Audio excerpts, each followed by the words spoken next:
بسم الله الرحمن الرحيم. السلام عليكم ورحمة الله وبركاته.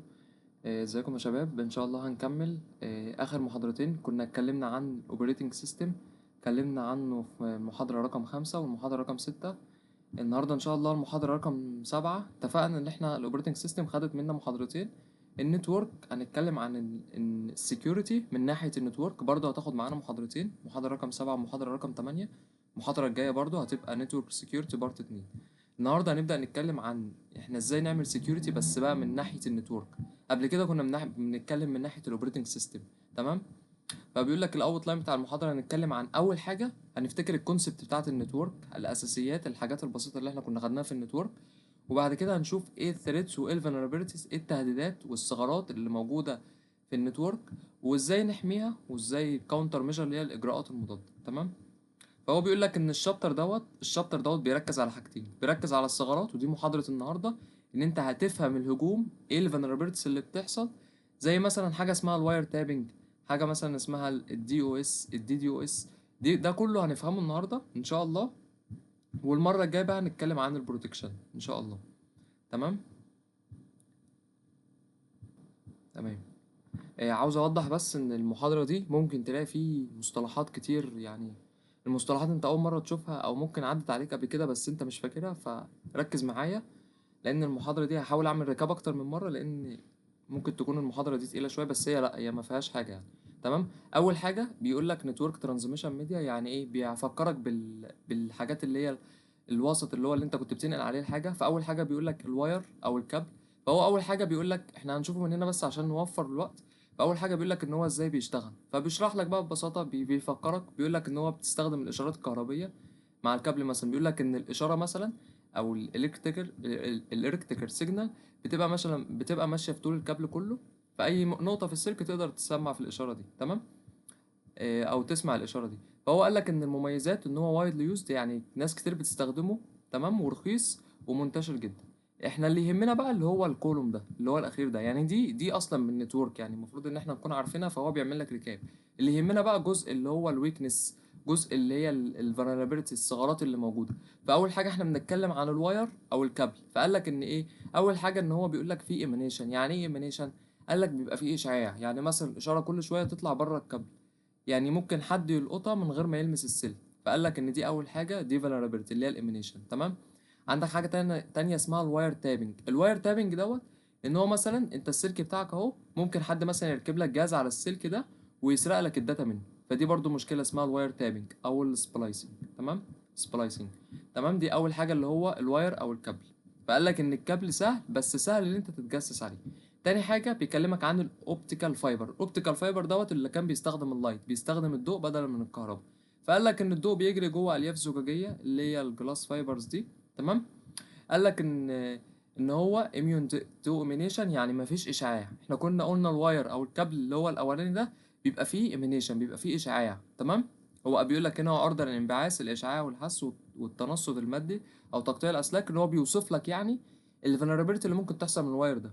الاوبتيكال فايبر بقى بيقول لك لا، ده هو ما فيهوش اشعاع، وهو سريع وبيبقى فيه امان عالي. بس عيوبه بقى، اللي هو الجزء اللي يخصنا بقى، ان هو ايه؟ بيقول لك ان السبلايس او الريبيترز اللي هي نقاط الحاجات اللي انت بتوصل منها، بيقول لك ان ممكن يحصل عليها اختراق. تمام. ممكن يحصل عليها اكسبوست.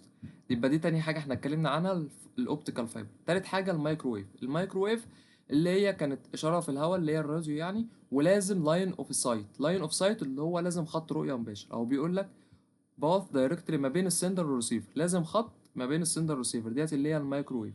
قال لك ان هي بتديك سترونج سيجنال. سيجنال ليه؟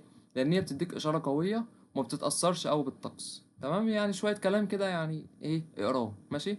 الفولنربيلتي بقى والضعف، قال لك ان هي ممكن يحصل عليها انترسبشن. ايه انترسبشن؟ انترسبشن يعني انت ممكن اي حد في النص يسمع الاشاره دي. تمام. والمشكله ان هو بيقول لك ان لازم لاين اوف سايت، يعني مثلا لازم تكون الإشارة ماشية في خط. تمام. وبيقول لك لازم يبقى كل 30 ميل لازم يكون في جهاز تقوية، أو بيقول لك كل 30 ميل. تمام. دي الميكروويف. بعد كده بيكلمك على الوايرلس. الوايرلس اللي هي الأكثر انتشارا بقى دلوقتي، اللي هي الواي فاي يعني من الآخر. بيقول لك إن هي موجات راديو. تمام. بيقول لك ما بين الراوتر والاجهزه. مميزاتها بقى ان هي المستخدمه حاليا وموجوده في كل الاجهزه، بس عيوبها بقى ان ممكن يحصل ديجريديشن، اللي هو إن الاشاره بتضعف. يعني مثلا لو في مسافه طويله او مثلا في حيطان، فالاشاره بيقول لك ان هي السيجنال ديجريد بتضعف.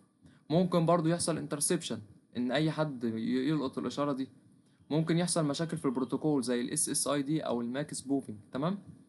اخر حاجه اللي هي الساتلايت ديت، اللي هو بيقول لك ان الاشاره بتطلع من الارض توصل للقمر الصناعي، بعد كده القمر يرجعها للارض تاني. تمام، زي ما هو بيحكي لك هنا. فقال لك مميزاتها ان هي بتغطي مسافات كبيره جدا ومفيده للمناطق البعيده. تمام. بس عيوبها ان هي لاتنسي يعني في تاخير. ليه؟ طب ليه في تاخير؟ لان انت بتقول ان هي بتطلع من الارض لحد ما توصل للقمر الصناعي، يعني طبعا ان دوت هياخد مسافه كبيره. وعندك حاجه اسمها هيوج اكسبيور ديت، ان هو بيقول لك ان الاشاره بتتوزع على مساحه كبيره جدا، فاي حد ان ممكن اي حد يقدر ياخد الاشاره دي. بص السلايد دي يعني عشان ما تشغلش بالك بيها قوي، يعني انت اعرف بس ان الواير، اول حاجه الواير ان مثلا هي الكتريكال سيجنال، وبعد كده ان هي اكتر حاجه مستخدمه حاليا. مشاكلها بقى ان هي بيبقى فيها ايمينيشن، ممكن يحصل فيها مشكله الواير تابنج. الواير تابنج دي مهمه قوي، هنعرفها دلوقتي بالتفصيل. تمام. يبقى دي اول حاجه. الاوبتيكال فايبر بتستخدم اللايت، قال لك ان هي اميون، عندها مناعه من الايمينيشن، مفيش اشعاع. بس مشكلتها الكونكشن بوينتس بتاعتها، اللي هي الريبيترز والسبلايس، ممكن يحصل عليها مشاكل. كده الواير. بعد كده الاوبتيكال فايبر. الميكروويف، قال لك الميكروويف دوت لاين اوف سايت، يعني هو خط. تمام. قال لك مشاكله ممكن يحصل انترسبشن، ولازم كل 30 ميل لازم جهاز تقويه. تمام. الوايرلس، قال لك الوايرلس زي الواي فاي، قال لك برودكاست ان هي بتروح لاكتر من حد يعني. تمام. ساتلايت، قال لك ساتلايت زي اللي هي بيقول لك ان الاشاره بتطلع من الارض لحد ما توصل القمر الصناعي. مشاكلها اللاتنسي، وممكن يحصل اللي هي هيوج كفرج دي، ان ان الاشاره بتتوزع على مساحه كبيره جدا. تمام. دي يعني ايه؟ زي مثلا ان هو بيفكرك، بيعمل لك ريكاب على اللي انت خدته في النتورك. تمام. نخش بقى على الحاجات المهمه، لان دي يعني يعتبر يعني اكنه بس ايه، مقدمه انترو يعني. تمام.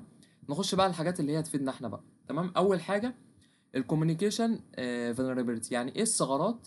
او نبدا باول حاجه، ايه الثريت او ايه التهديدات للنتورك كوميونيكيشن. يعني مثلا احنا اتفقنا ان احنا عندنا داتا بتبقى ماشيه من سيرفر لريسيفر، فهي بيبقى فيها لازم تتعرض لهجوم او لازم تتعرض لمجموعه ثريتس. فايه الثريتس دي؟ احنا اتكلمنا عنها قبل كده على فكره. تمام.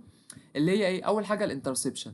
الانترسبشن دي ان هو مثلا ان اوثرايز فيوينج، يعني مثلا حد ملوش الحق وان هو يشوف الداتا بس ما بيعدلش عليه. تمام. او بيعمل حاجه اسمها ايفاس دروبينج. ايفاس دروبينج دي اللي هو بيعمل تنصت، بيتنصت على الداتا. تمام. يبقى اول حاجه اسمها الانترسبشن. تاني حاجه الموديفيكيشن. الموديفيكيشن من اسمها ان اوثرايزد تشينج. احنا قلنا في الاولانيه دي ان حد يشوف الداتا، زي مثلا الواير تاب والسنايفر دي هنعرفهم دلوقتي، بس ما بيعدلش عليها. تمام. الموديفيكيشن بقى حد مالوش الحق ويشوف الداتا وبيعمل تشينج، بيعدل عليه. طب الفابريكيشن برضو نفس الكلام، بيعمل فيك داتا، ان هو بيفيك الداتا. الانتربشن، قال لك الانتربشن ان هو بيوقف الداتا، بيعمل بريفنت للداتا. تمام. فده اول حاجه اللي هي الثريت، اللي هي التهديدات للنتورك كوميونيكيشن. تمام. فتعالى بقى نشوف الرسمه دي.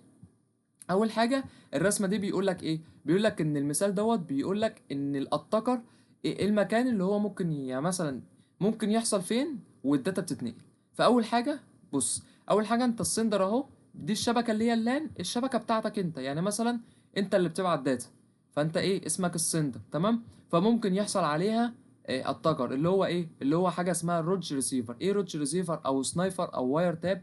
التلات اسماء دول عشان قلت لك كده في اول المحاضره ممكن تلاقي اسماء او ممكن تلاقي مصطلحات انت اول مره تشوفها، فركز. ماشي.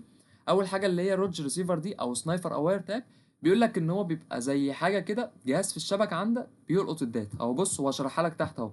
الروج ريسيفر اهو، بيقول لك هو موجود عند السندر. تمام. بيقول لك هو ممكن يبقى اسمه سنايفر او واير تاب، بيستخدم ان هو يعمل ايه بقى؟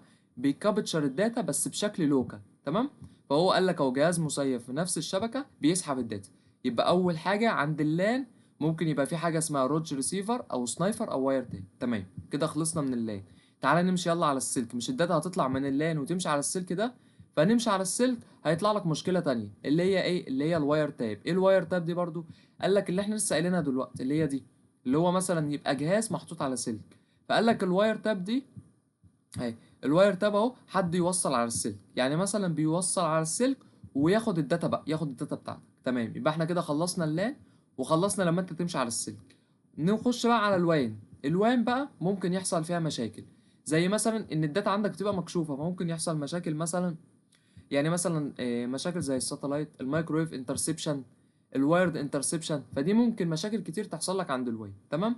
نروح بقى عند ايه، عند الريسيفر اللي هو الراجل اللي هيستقبل الداتا، يحصل له برضو مشكله. ايه المشكله؟ امبوستر. ايه الامبوستر ده؟ ان هو واحد بينتحل شخصيه اكنه هو المستقبل. تمام.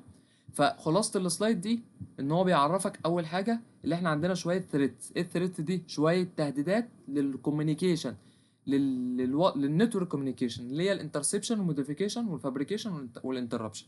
وعرفنا الرسمه دي، او عرفنا ان مثلا ان الاتاكر ممكن الاتاك ممكن يحصل فين. فاول حاجه عرفنا عند اللان. عند اللان ممكن عند الجهاز السندر، ممكن حاجه تحصل اسمها سنايفر او واير تاب او روج ريسيفر. اهو بص واشرحها لك تحت اهو، بيقول لك اللوكال اريا نتورك عند الروج ريسيفر.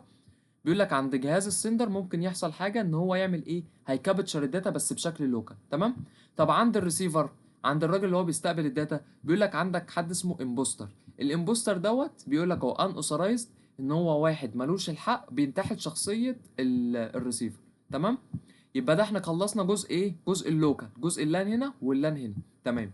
جزء بقى الترانسميشن لاينز اللي هو اللاين اللي هو اللي بيمشي، اللي الداتا بتمشي فيه. فقال لك عندك حاجه اسمها الواير تاب. ايه الواير تاب دي بقى؟ قال لك فيزيكال واير تاب ممكن بليست اون لاين كونكتنج. يعني ايه؟ يعني هي هتتحط على الخط، على اللاين ده. تمام. فهي بتتجسس على الكابل نفسه. تمام. يبقى احنا كده خلصنا ده وده وده. اتبقى ايه؟ اتبقى الوان. بص الوان اللي هي الوايد اريا نتورك، بيقول لك ان خلال مرور الداتا ممكن تتعرض لانواع مختلفه للتجسس حسب الوسط بقى. يعني حسب، او بيقول لك depending on الميديا نيوز. يعني مثلا الساتلايت، الميكروويف، حسب بقى انت شغال ساتلايت ولا شغال مايكروويف، ووايرد انترسبشن. تمام. فدي السلايد دي بتعرفك الحاجات دي. بعد كده اتكلمنا عن ايه؟ اتكلمنا عن حاجه اسمها البريمترز والانترسبشن. ايه الكلام ده؟ بص بيقول لك ان مجرد ما الداتا بتغادر البريمتر بتاعها. البريمتر دي يعني كلمه بريمتر دي يعني الحدود بتاعها، حدود المكان بتاعت الداتا. يعني مثلا الداتا عندي هنا، الداتا عندي في الوان هنا، فهي مجرد ما بتخرج من الوان وتمشي فهي كده عملت ايه، هي راحت. انت بتتاكد ان هي دخلت في الزون اوف ريسك. يعني ايه؟ يعني هو هنا بيشرحها لك، هو بيقول لك ان البريمتر دي حدود الامان زي السور بتاع الداتا. تمام. فبيقول لك زي مثلا شبكه الشركه او البيت او الجامعه. فبيقول لك اول ما الداتا، بيقول لك الداتا اول ما بتخرج من الحدود دي فهي بتدخل في الزون اوف ريسك. ليه؟ لان انت مش بتبقى متحكم، انت مش بتتحكم في الكابلات او الراوترات او السيرفرات. تمام. فهو ده اللي هنا بيشرحه لك، بيقول لك ان مجرد ما الداتا بتخرج بتدخل في الزون اوف ريسك. فدوت بيسبب ان هي ممكن تبقى انترسبشن، يحصل عليها تجسس. تمام. فهو بيقول لك بقى ايه اللي بيخلي، او ايه اللي بيخلي النتورك فالنربل ان هي يحصل عليها انترسبشن. فعندك اكتر من حاجه. عندك حاجه اسمها الانونيميتي. الانونيميتي ديت بيقول لك ان مثلا ان الاتاكر مش معروف، او مثلا هو بيقول لك ان الاتاكر كان اتم ب 100 اتاكس انونيمسلي، يعني بشكل انونيمس، ان هو مش معروف، ممكن يهاجم من اي مكان. تمام. دي اول حاجه اللي هي الانونيميتي. تاني حاجه بيقول لك ميني بوينتس اوف اتاك، يعني ممكن الاتاك بيجي لك من اي مكان، يعني مثلا كل جهاز بيبقى مدخل للاتاك. تمام. تالت حاجه الشيرنج، بيقول لك ان عندك ناس كتير على نفس الشبكه، فده بيسبب لك برضو ممكن يحصل لك اتاك. سيستم كومبلكسيتي. سيستم كومبلكسيتي من اسمها ان الشبكه بتكون مور كومبلكس، يعني الشبكه بتكون معقده جدا. وهنا بقى بيوضح لك يعني الرسمه دي بتوضح لك ايه، بتقول لك ان انت عندك اللي هي السكيورتي بريمتر دي، اللي هي الحدود بتاعه ديت اكنها الحدود بتاعه الشبكه بتاعتك. تمام. او الداتا بتاعتك. فهو بيقول لك السكيورتي بريمتر دي هي ايه، هي فيرتشوال لاين. الفيرتشوال لاين دوت هو خط وهمي. قال لك ان هو ما بيبقاش حقيقي، هو بيحدد لك مثلا، يعني مثلا بيقول لك زي الهوم مثلا، السكول، الاوفيس، الفيزيكال لوكيشن. تمام. تمام. ده كده بالنسبه للمصطلح اللي هو اسمه البارامترز وعلاقته بالانترسبشن. يبقى احنا كده اتكلمنا عن الانترسبشن. تمام. هنا بقى بيبدا يكلمك برضو عن حاجه اسمها الانون بريمتر. ايه الانون بريمتر دي؟ بيقول لك ان النتورك بتتغير اول تايم، يعني الشبكه مش ثابته، لا هي بتتغير طول الوقت. تمام. فانت مش عارف، ما بتبقاش عارف مين تبعك او مين لا. فهو بيقول لك impossible to tell which system bridge network، يعني الشبكه عندك مش ثابته، في اجهزه بتدخل واجهزه بتخرج، مش عارف مين جوه الشبكه. طب تعال نشوف مثال عشان نفهم اكتر. بص هو اول حاجه بيقول لك انت عندك نتورك ايه اهي. تمام. وعندك نتورك بي، ونتورك سي، ونتورك دي. تمام. عندك اكتر من نتورك اهي وشويه اجهزه متصله ببعضها. هو هنا بيقول لك ايه، بيقول لك انت مثلا عندك هوست اهو، شايف الهوست ده؟ الهوست ده انت لو لاحظت اصلا هتلاقيه متربط بالنتورك كلها. يعني مثلا هتلاقيه جاي ببي وسي وايه وبدي برضه. هو بيقول لك ايه، بيقول لك في هوست في النص اهو مربوط بكذا شبكه، يعني مثلا رابط الشبكات كلها ببعض، فدوت بريدج ما بين الشبكات، او بيقول لك ان الهوست دوت في ميدل ما بين الشبكات كلها. فالهجوم، فبالتالي ان مثلا لو انا مثلا عندي اتاك هنا، فطبعا ممكن يخش على الهوست ده ويجي هنا بسرعه، او يجي هنا او يجي هنا. ليه؟ لان اللي في النص ده، الراجل اللي في النص دوت اكنه موزع ما بين الحاجات كلها. هو بيقول لك ايه، بيقول لك ان المستخدم ما يعرفش ان في ناس من A او B ممكن يوصلوا ليه. يعني مثلا انت لو انت مثلا هنا في دي، فانت مش ما بيبقاش في مخيلتك مثلا ان ممكن يجي لك انترسبشن من A. طب هو هيجي لي من A ازاي؟ هيجي لي من A عن طريق الهوست اللي محطوط في النص ده. مش احنا اتفقنا ان في هوست في النص ده رابط ما بينهم، فممكن يجي لك ما بينهم. فهو بيقول لك ان في جهاز في النص اهوت مربوط زي نفس اللي احنا قلنا. يبقى خلاصه السلايد دي بيكلمك عن حاجه اسمها unknown perimeter. يعني ايه؟ يعني ان انت عندك الشبكه بتاعتك مش ما بتبقاش ثابته. فانت عندك شويه اجهزه بتدخل واجهزه بتخرج، فانت مش عارف، ما بتبقاش عارف مين تبع شبكتك ومين مش تبع شبكتك. تمام؟ فديت حاجه اسمها unknown perimeter. طب نخش على حاجه تانية اسمها unknown path. unknown path اللي هو ايه؟ اللي انت الداتا عندك بيبقى ليها اكتر من طريق. يعني بص، يعني انا مثلا عندي الداتا، عندي نتورك ايه اهي، وعندي الهوست رقم ايه. تمام؟ فعنده لما الداتا تمشي كده عندها طريق، يا اما تمشي كده يا اما تمشي كده. انت ما بتقدرش تتحكم. يعني انت مثلا ما بيجيش تقول للداتا لا اطلعي كده، لا، هو بيقول لك ان النت هو اللي بيختار الراوتنج. يعني انت ما بتبقاش متحكم فيه. تمام؟ فهو انا مثلا لما بيديك المثال، هو بيقول لك من هوست ايه انت عاوز تروح لبي 3. يعني مثلا من هنا عاوز تيجي هنا، فانت عندك طريقين، يا اما تمشي من خلال سي يا اما تمشي من خلال دي. هو بيقول لك هنا ايه بقى، بيقول لك ان انت ما بيبقاش عندك كنترول على النتورك باث. هو بيقول لك لو انت مشيت من خلال سي اللي انت طلعت فوق كده، فده قال لك سيف. تمام؟ فديت اكسبتابل سكيورتي، يعني تمام، دي تمام بالنسبه لي. تمام؟ طب قال لك لو مشيت من خلال اللي تحت دي، فقال لك دي انسيف، فديت نوت بروفايد اكسبتابل سكيورتي. فالمشكله بقى ان النت هو اللي بيختار، او الانترنت هو اللي بيختار الراوتنج بتاعه. تمام؟ فبيقول لك كان نوت جنريت سيف باص، يعني انت ما تقدرش، يعني انا مثلا ما اقدرش اجي اقول للشبكه دي امشي من هنا او امشي من هنا. لا، هي الشبكه بتمشي لوحدها. تمام؟ فهي لو مشيت من سي يبقى خلاص خير وبركه، لان هنا مكتوب سيف اهو، لان الحته دي المنطقه دي سيف. طب لو مشيت من دي فكده دي مشكله. تمام؟ يبقى احنا كده اتكلمنا عن ايه عشان ما نتوهش من بعض. بس احنا اتكلمنا عن اول حاجه، احنا كده خلصنا الانترسبشن. عرفنا ان اول حاجه انا عندي شويه ثريتس، شويه تهديدات ممكن تيجي للكوميونيكيشن للوسط بتاعي، اللي هم ايه؟ الانترسبشن، الموديفيكيشن، الفابريكيشن، والانتربشن. وعرفنا هنا بالشرح بالتفصيل ان الهجوم ممكن يحصل فين. فعرفنا ان هو ممكن يحصل عند السندر، ممكن يحصل عند الريسيفر، ممكن يحصل على الواير نفسه، ممكن يحصل في الوان نفسها. تمام؟ فاول حاجه اتكلمنا عن حاجه اسمها البريمتر. البريمتر دي الحدود. تمام؟ فمجرد ما الداتا بتخرج بره حدودها فخلاص تدخل في الزون اوف ريسك، تدخل في الخطر. طب ايه اللي بيخلي اصلا الثغرات دي الانترسبشن؟ قال لك ان الاتاكر ممكن ما يكونش معروف انونيمتري، يعني الهاكر بيهاكم من غير ما حد يعرفه. قال لك ميني بوينتس اوف اتاكس، يعني مثلا انت عندك اللارج نتورك بيبقى عندها نقط كتير او بوينتس كتير، ممكن تبقى اكتر من ثغره للاتاكر. قال لك شيرنج، يعني مثلا في ناس كتير على الشبكه دي. قال لك كومبلكستي، ان السيستم بيكون بتاعك فيه كومبلكستي كتير. وهنا بيعرف لك السكيورتي بريمتر، عشان لو جالك في السؤال، لو جالك في الامتحان ديفاين سكيورتي بريمتر، فهتقول له ان هو فيرتشوال لاين. فيرتشوال لاين بيقول لك بروتكت سيت اوف كومبيوتنج ريسورس، يعني هو عباره عن خط كده بيحمي مجموعه ريسورس. تمام؟ الفيزيكال لوكيشن زي ايه؟ زي الهوم او السكول او الاوفيس. تمام؟ وبعد كده بقى بدأ ايه، احنا لسه مكملين في الانترسبشن. تمام؟ قال لك عندك حاجه اسمها النون بارامتر. ايه النون بارامتر دي؟ اللي انت ما بتبقاش عارف، ان مثلا كل شويه ما بتبقاش عارف مثلا مين اللي معاك ومين اللي مش معاك. تمام؟ مين اللي دخل الشبكه ومين اللي خرج من الشبكه. فانت ممكن يكون عندك جهاز زي ده رابط ما بين الشبكات كلها، فده يسبب لك مثلا لو حصل ثغره فهتيجي هنا او تيجي هنا. تمام؟ وبعد كده اكلمك عن حاجه، لسه مكملين في الانترسبشن، اكلمك عن حاجه اسمها النون باث. النون باث ان انت ما عندكش الكنترول اللي انت تقدر تقول للداتا امشي من هنا او امشي من هنا. لا، ده هي بتمشي لوحدها. فهي ممكن تمشي في طريق ما يكونش سيف، فدي مشكله. تمام؟ نبدا نخش على حاجه، يبقى احنا كده اتكلمنا عن الانترسبشن. نتكلم عن الحاجتين اللي بعدهم اللي هما ايه. كده خلصنا الانترسبشن، نتكلم عن الموديفيكيشن والفابريكيشن. تمام؟ الموديفيكيشن والفابريكيشن. فالموديفيكيشن والفابريكيشن اول حاجه، هما الموديفيكيشن والفابريكيشن تحت مصطلح اسمه الداتا كوربشن. ايه الداتا كوربشن؟ الداتا كوربشن بيقول لك ان هي، يعني الداتا عندك بيبقى فيها فساد او تلف. فهو بيقول لك ان هي مي انيتشال او ان انيتشال. يعني ايه؟ يعني ممكن تكون من initial يعني ممكن تكون من هاكر يعني مقصودة، او initial يعني خطأ مثلا مش قصدك. تمام، دي معنى كلمة initial و uninitial. ممكن تكون malicious و non malicious. يعني ايه malicious؟ يعني هجوم. non malicious يعني مثلا حاجة حصل بج، حصل جليتش، حصل مثلا كاش، حصل مشكلة، فدي non malicious. ممكن تكون دايركت او راندوم. دايركت ان هي تكون مقصودة بشكل مقصود، راندوم بشكل عشوائي. بيقول لك ان من الاخر يعني ان مش لازم هاكر ان هو يجي يبوظ لك الداتا، الداتا ممكن تبوظ لوحدها. تمام. هو بيقول لك ايه الميثود المختلفه للداتا كوربشن، او ايه الطرق المختلفه عشان اقول ان انا عندي داتا كوربشن، او الداتا مثلا حصل لها تلف، او الداتا عندي فسدت. تمام. اول حاجه بيقول لك السيكونسنج. السيكونسنج ايه السيكونسنج دي؟ السيكونس ان انت مثلا بيقول لك البريميوتنج ذا اوردر اوف داتا ان هو يتغير. يعني ايه؟ يعني مثلا انت عندك ترتيب الباكتس مثلا A B C، تلاقي مثلا ترتيب الباكتس C A B، فكده النتيجه ان البرنامج هيفهم غلط على طول.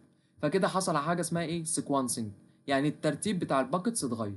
تاني حاجه اسمها substitution. السبستيتيوشن اللي انت تستبدل، بيقول لك replacement of one piece of data stream with another، يعني تستبدل جزء من البيانات. يعني مثلا انت عندك البالانس ب 100 مثلا، تروح حاططها ب 1000، فانت كده عملت ايه؟ substitution، انت بدلت، فانت كده عملت مشكله.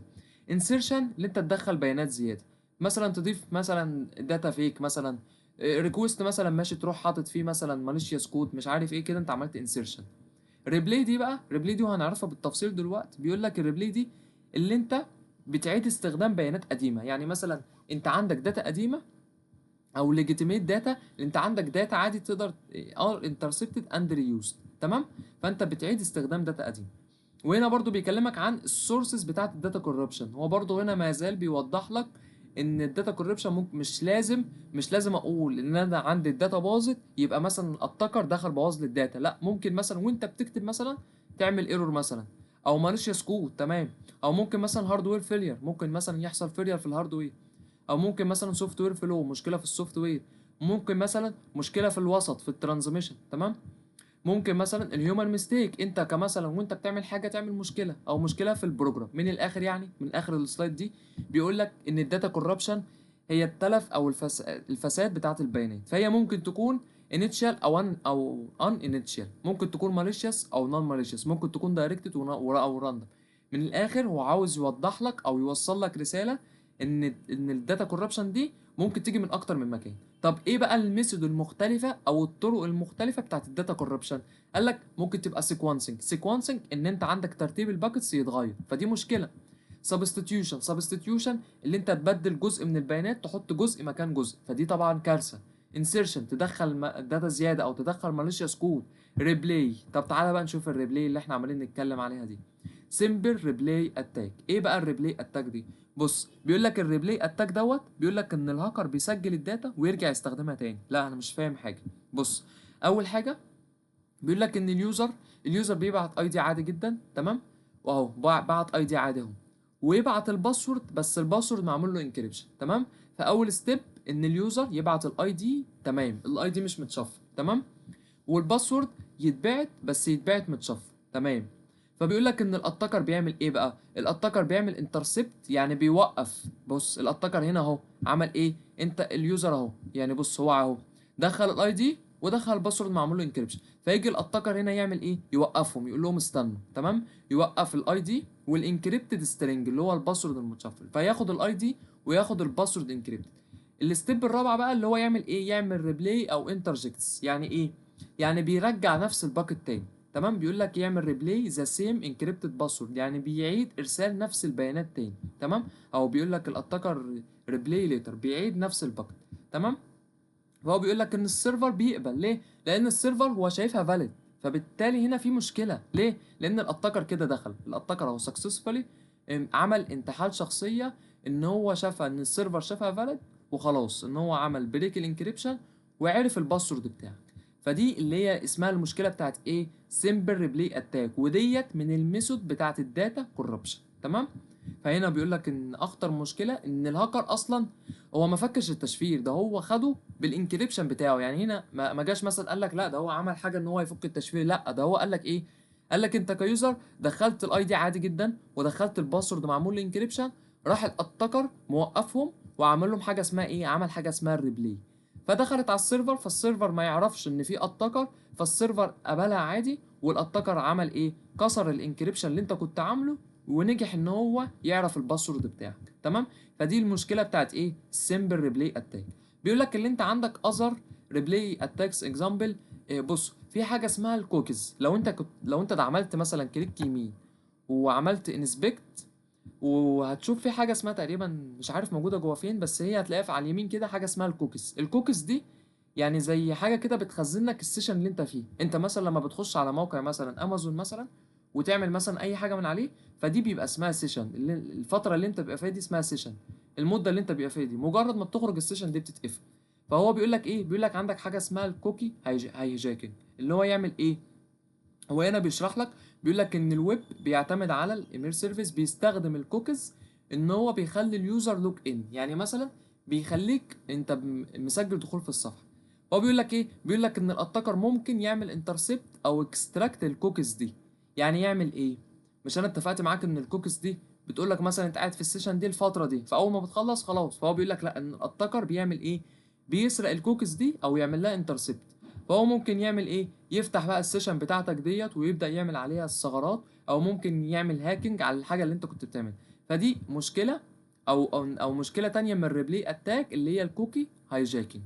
في حاجة تانية اسمها البايومتريك بايباسنج. بايباسنج ان هو بيعمل ايه؟ بيقول لك ريبلاي بيكتشر او ريكوردد داتا، يعني بيعيد صورة او بصمة مسجلة. يعمل سيميوليت ان هو بيدخل فاليد انتري. تمام. فدي كل فكرة ان هو السمبل ريبلاي اتاك. تمام. نخش على اللي بعده. احنا كده اتكلمنا عن ايه بقى؟ احنا كده خلصنا الموديفيكيشن والفابريكيشن، وكنا خلصنا فوق الانترسبشن.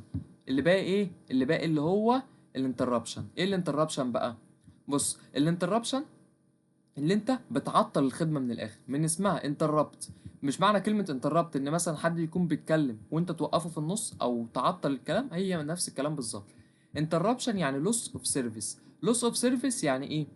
يعني انت بتوقف الخدمه، او بيقول لك انتربشن، او اسمها لوس اوف سيرفيس، او دانيال اوف سيرفيس. دانيال اوف سيرفيس اللي هي الدي او اس، ودي هنعرفها بالتفصيل كمان شويه. فبيقول لك ان انت الاتاك هنا بيشتغل على الافيلابيلتي. تمام. والحته دي مهمه لان ممكن تجي لك في الام سي كيو.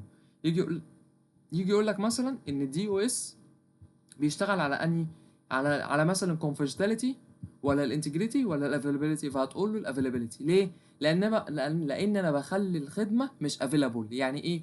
يعني مثلا هو كان شغال فانا بقطع الخدمه، فانا كده قطعت عليه الخدمه. تمام. فهنا برضو بيقول لك unlike على النقيض الكونفيدنشاليتي والانتجريتي فيليرز. تمام. ان هو باينري. يعني ايه بقى الكلام دوت؟ بص، انت عندك في الكونفيدنشاليتي، انت عندك يا اما البيانات اتسربت، يا اما لسه ما اتسربتش. ما عندكش حاجه مثلا نص نص، لا. تمام. يا اما ابيض يا اما اسود. عندك في الانتجريتي، يا اما عندك الداتا اتغيرت يا اما الداتا سليم. فهو بيقول لك ايه؟ بيقول لك unlike confidentiality وانتجريتي failures which are typically binary. يعني هما دول الحاجات دي باينري. يعني ايه؟ يا اما واحد يا اما زيرو. يا اما البيانات اتسربت يا اما لسه. يا اما البيانات اتغيرت يا اما لسه سليم. قال لك لا، قال لك ان اسمه ايه دوت، الدي او اس دوت هو ايه؟ يا اما شغال، يا اما هو شغال ببطء، او شغال بشكل جزئي، او شبه واقع. تمام. فقال لك ان هو بيشوف هاو ماتش، بيشتغل على الكم. يعني مثلا بيشوف فاضل قد ايه من قدرة السيرفر. تمام. فهو بيقول لك ايه الاسباب اللي بتسبب الانتربشن ده. اول حاجة بيقول لك اكسسيف ديماند. يعني ايه؟ يعني بيبقى فيه ضغط عالي. يعني مثلا السيرفر مثلا اخره 100 يوزر. تمام. تروح انت مثلا مدخل له 10000 يوزر، فطبعا هيحصل له كراش والسيرفر هيقع. فده هيحسب سبب لك ايه؟ سبب لك انتربشن. تاني حاجة component failure. يعني مثلا ممكن يحصل لك عطل في حاجة. يعني مثلا ممكن السيرفر يقع او الراوتر يبوظ، فدي component failure. تمام. انت نوت بلاند، يعني انت ما تبقاش مخطط لحاجة زي كده. في حاجة اسمها بيقول لك مشاكل في الراوتنج. يعني ايه؟ يعني مثلا الراوتر مثلا يودي الداتا في حتة تانية، فمثلا بدل ما تروح في مكان تروح في مكان تاني، فدي بتسبب لك السيرفر يدي. تمام. فدي كل حاجة اللي تخص اللي هي الانتربشن. نتكلم عن حاجة اسمها البورت سكاننج. ايه بقى البورت سكاننج دي؟ من معناها، معنى كلمة بورت سكاننج ان انت بتعمل ريكوجنايز. بص، معنى كلمة ريكوجنايز يعني انا بعمل استكشاف، بعمل استطلاع، واستخدمه اللي انا بعمل ايه؟ بجمع معلومات. يبقى من الاخر، قبل ما انا اعمل اتاك لازم اجمع معلومات. تمام. هو بيقول لك انت بتعمل استكشاف قبل ما بتعمل الاتاك. فانت عاوز تعرف ايه لو انا عايز اعمل بورت سكاننج دي، او لو جالك في السؤال مثلا ديفاين بورت سكاننج، فهتقول له ديفاين بورت سكاننج هي نتورك ريكوجنايز تكنيك بيستخدم يعمل ايه، بيعمل جذر انفورميشن. طبعا ايه، انا بجمع معلومات عن ايه، بجمع معلومات عن التارجت بتاعي، التارجت اللي انا عايز اعمل له اتاك. تمام. فانا عايز مثلا اعرف البورتس، مثلا عايز اعرف الخدمات، عايز اعرف الفيرجن. مثلا انا عرفت خلاص لما انا عملت بورت سكاننج، هي تقريبا كان هي مشروح على اليمين هنا اللي هي الصور دي، بس انت افهم بس الجزء اللي على الشمال ده. مثلا البورت رقم 80، ده انا عرفت البورت رقم 80 هو ويب. البورت 22 اس اس اتش، مثلا عرفت البورتات. تمام. او ممكن اعرف ايه انفورميشن ريليفنت باي بورت سكان، او معلومات، ايه المعلومات بقى اللي هو ممكن يطلعها لي. ممكن مثلا يطلع لي الاكتيف هوستس، يعني مثلا يشوف لي مثلا الهوست اللي اكتيف دلوقتي، او كونكتيف سيست او كونكتيفيتي، الحاجات اللي معمول الكونكتيف، او الاوبريتنج سيستم، او الاوبن سيرفيس، الخدمات اللي شغاله دلوقتي هو بيطلعها لي، او النتورك ديزاين، او البريفليج. ده كله بيطلع عن طريق البورت سكاننج. التولز المختلفه حاجه اسمها الان ماب، او النت كات، او دي ببلاش. تمام. الكوميريكال دي اللي هي مدفوعه، اللي هما الاثنين اللي هما الكذا تول اللي تحت دول. تمام. فقال لك دي التولز المختلفه للبورت سكاننج. قال لك ان الهارمز او الضرر اللي ممكن ينتج لك من البورت سكاننج، اللي انت اول حاجه ممكن انتليجنس جازرنج. يعني ايه انتليجنس جازرنج؟ يعني انت بتعرف كل حاجه عن الشبكه. بص، يعني انت ايه، بيقول لك بيشوف لك مثلا ريفرس نمبر اوف اكتيف هوست، يعني انا عرفت عدد الاكتيف هوست، عرفت الاي بي، وعرفت الماك ادرس، او بيعرف كل حاجه عن الشبكه. يبقى انت ايه، انتليجنس جازرنج. من معناها انتليجنس يعني هو تجميع بشكل ذكي. تمام. تاني حاجه سيرفيس اند فيرجن اكسبلور، اللي هو بايه، بيعرف الفيرجن. يعني مثلا انا عرفت الفيرجن دي فخلاص يبقى في ثغره. تمام. فهو مجرد ما يعرف الفيرجن يشوف ان في ثغره ولا لا. تمام. هو بيقول لك listening and exact application program and version، بيعرف الفيرجن وبيعمل ايه، بيعمل سيرفنج للبورتس دي. تالت حاجه vulnerability mapping. vulnerability mapping ان هو يربط الفيرجن بالثغره دي.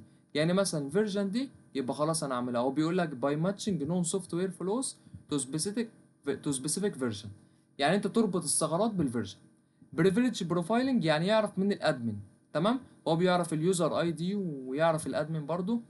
فهو بيقول لك ان الاتاك دوت تارجت فور بريفليج اسيليكيشن. بريفليج اسيليكيشن اللي انت بتاخد الصلاحيات بتاعه الادمن. انفراستراكشر ديسكفري اللي انت ترسم الشبكه، بيقول لك بتستخدم اللاتنس تايمز، بيساعد الاتاكر ان هو يعمل دايجرام للتارجت ديزاين والاركتشر. الاركتشر ان انت تعمل دايجرام للحاجه اللي انت رايح تعمل عليها اتاك.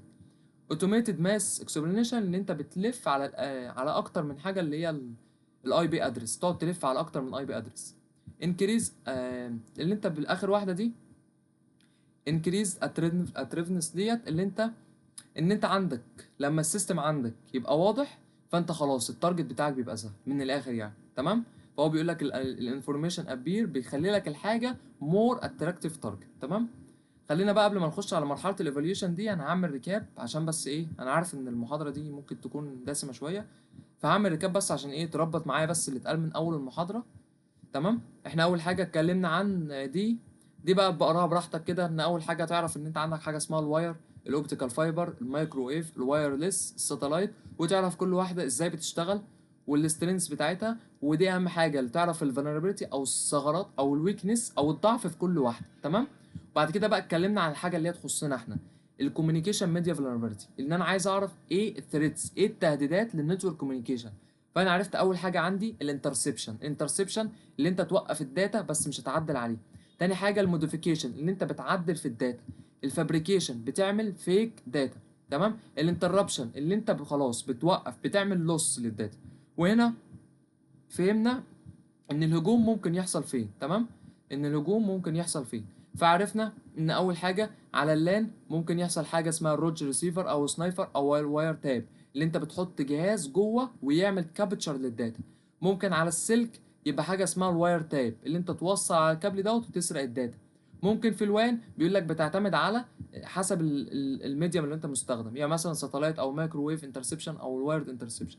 عند الريسيفر بقى بيقول لك حاجه اسمها الامبوستر، اللي هو بينتحل شخصيه الريسيفر. تمام. وبعد كده بقى نبدا نتكلم عن اول حاجه الانترسبشن. اول حاجه عرفناها البريمتر ديت اللي هي ايه، السكيورتي بريمتر، اللي هي الفيرتشوال لاين. الفيرتشوال لاين اللي هي بتحمي السيت اوف كومبيوتنج ريسورس، اللي هي الفيزيكال لوكيشن زي الهوم او السكولار اوفيس اللي هي الحدود بتاعتك. فبيقول لك مجرد ما الداتا بتخرج فهي بتدخل في الزون اوف ريسك. تمام. فقال لك ايه اللي بيخلي الفاريبل ان هي النتورك ان هي يحصل عليها انترسبشن. قال لك ان النورماليتي ان مثلا الهاكر ما يبقاش معروف ميني بوينتس اوف اتاكس الشيرنج والسيستم كومبلكس. تمام. بعد كده عرفنا حاجه اسمها النون بارامتر ان انت بتبقاش عارف اصلا مين اللي معاك او مين موجود هنا ومين مش موجود هنا، فممكن يبقى عندك جهاز زي ده يعمل لك ثغرات في اكتر من مكان.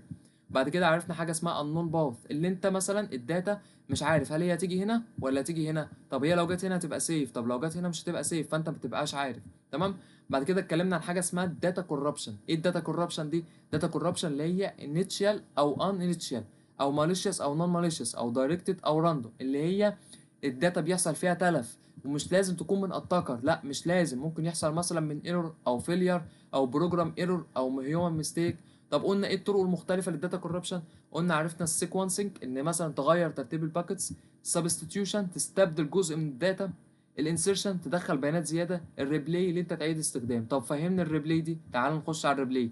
عرفنا السمبل ريبلاي اتاك ان انت الهاكر بيسجل الداتا ويرجع يستخدمها تاني. يعني ايه؟ يعني انت مثلا كيوزر مدخل اي دي ومدخل الباسورد معمول له تشفير، فهو الهاكر يجي ايه يوقفه لك هنا ويعمل ايه ويروح مرجعه تاني. فلما يرجعه تاني فالسيرفر بيقبله عادي، بس الاتاكر وقتها بيعرف الاكتشوال باسورد. تمام.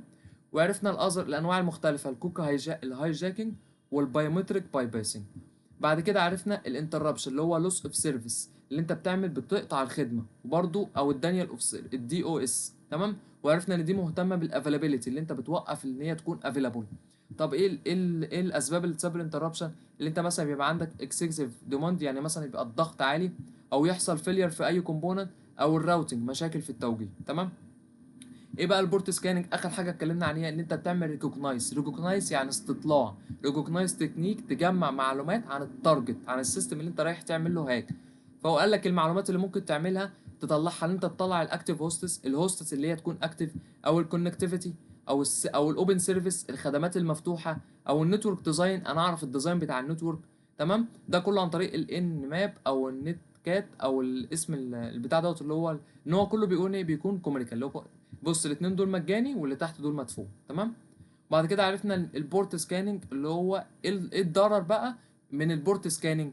فانت تعرف كل حاجه عن الشبكه، بعد كده تعرف الفيرجن يبقى تشوف فيه ثغره، بعد كده تربط الفيرجر بقى بالثغره، بعد كده تعرف البريفليج بروفايلنج تعرف مين الادمن، بعد كده تعمل انفراستراكشر ديسكفر ترسم الشبكه، بعد كده تعمل اوتوميتد ماس اكسبلانيشن انت تلف على اكتر من اي بي، بعد كده ان انت عندك السيستم يبقى واضح، يبقى التارجت بتاعك يبقى سهل. تمام نكمل. بعد كده بقى دخلنا في حاجه اسمها الوايرلس نتورك سكيورتي الايفوليوشن، يعني عايزين نشوف التطور بقى بتاع الوايرلس. يعني بص السلايد دي، اول حاجه بيقول لك ايه، بيقول لك ان عندك الواي فاي كان ضعيف وبعد كده اتحسن تدريجي. اول حاجه دي حاجه كانت قديمه، حاجه اسمها الدبليو اي بي اللي هي الوايرد ايكويفالنت برايفسي. فقال لك ان هو كان اول نظام للامان 1997 دوت الواي فاي. ماشي. فالكلام دوت بعد كده بيقول لك كان بيستخدم حاجه اسمها الار سي 4. الار سي 4 دوت كان نوع تشفير الستريم سايفر. تمام. فهو بيستخدم الانكريبشن في الويب بروتوكول. تمام. وبرده بيستخدم السي ار سي، السي ار سي اللي هو السايكليك ريدندنسي تشيك. تمام. تتاكد ان الداتا ما تبص. فالمشكله بقى ان سي ار سي مش بيكشف اخطاء عاديه بس مش بيكشف التعديل. يعني مثلا لو الداتا حصل عليها تعديل فهو ما يقدرش يكشفها. تمام. بيقول لك داتا ان نوت لوست بس هو تشينج ديورينج. ماشي. يبقى دي اول حاجه اللي هي ايه الدبليو اي بي. طب تاني حاجه اللي هي بس هو هنا بعد كده اتكلمك عن مشاكل الدبليو اي بي. بيقول لك ان هي ويك كي، ان مثلا ان المفاتيح وقتها كانت صغيره فكانت سهل التخمين. ستاتيك كي يعني مثلا نفس المفتاح بتستخدمه، فالهاكر لو عرفوا مره خلاص. بيقول لك ويك انكريبشن اللي انت تستخدم حاجه اسمها الار سي 4 ديت، فدي كانت ضعيفه. تمام. الاي في بروبلم دي اللي انت كان بيقول لك عدد قليل من الاي في اس فبيعمل لك ايه بيعمل لك كراكنج. تمام. بعد كده بيقول لك مفيش اوثنتيكيشن من الاخر، يعني من خلاصه الحته دي ان هو بيقول لك انت كان عندك زمان حاجه اسمها دبليو اي بي. فالدبليو اي بي دي كانت 1997، فبيقول لك كانت بتستخدم الار سي 4. تمام. والسي ار سي، وقال لك فيها شويه مشاكل. تمام. فاحنا هنطلع منها ونخش على الدبليو بي اي اللي هو الواي فاي بروتكتد اكسس. قال لك دوت اتعمل في 2003، فدوت سترونجر دوت اقوى. بيستخدم حاجه اسمها التي كي اي بي، تي كي اي بي اللي هو التمبورال كي انتجريتي بروتوكول. يعني مثلا احنا قلنا المشكله اللي فوق ان الكي كان ستاتيك، لا هنا الكي هيبقى دايناميك، هيبقى متغير. تمام، فهو بيقول لك دايناميك كي والامان بيبقى عالي وبيقلل الريبلي اتاك. فمن الاخر يعني بيقول لك ان الدبليو اي بي تمام، هو تقريبا في هنا ملخص ليها او زي مقارنه تقريبا اهي. تمام، هو هنا بيقارن لك ما بين الدبليو اي بي والدبليو بي اي. فبيقول لك ان الدبليو اي بي كان ايه الكيس بتاعته ثابته، انما الدبليو بي اي كانت دايناميك. الانكريبشن كان هنا ضعيف وهنا كان قوي. السكيورتي كان هنا وحش جدا في الدبليو اي بي ولكن هنا احسن. تمام، إيه وبرده هنا نفس الكلام. ماشي، إيه هنا عامل لك زي جدول مقارنه، تعال كده نبص عليه سريعا. اهو هنا بس بيقول لك ايه، بيقول لك هنا انا هتكلم على الدبليو اي بي وهنا هتكلم عن الدبليو بي اي. فقال لك ان هنا بيستخدم ستاتيك وهنا بيستخدم دايناميك. هنا بستخدم الار سي 4 طبعا دوت وحش. تمام، وده وحش برضه، انما ده احسن شويه. ده بيستخدم الاي اس انكريبشن. تمام، اللي هو هيجي في الفاين. تمام، هنا بيقول لك انهانس انتجريتي، هنا اوثنتيكيشن. يعني هنا بيقول لك كان في اوثنتيكيشن ولكن هنا ما كانش في اوثنتيكيشن. وبرده هنا نفس الكلام تحت، هو قال لك الاوثنتيكيشن ما فيش اوثنتيكيشن وهنا في اوثنتيكيشن. دي كل حاجه تخص السلايد دي اللي هو الايفوليوشن، وانت اتنقلت من الدبليو اي بي ورحت للدبليو بي اي. نخش بقى على ايه؟ يبقى احنا كده اتكلمنا على الايفوليوشن التطور. تمام، احنا بنتكلم على الوايرلس نتورك سكيورتي. تمام، نخش بقى على الفولنربيلتيز.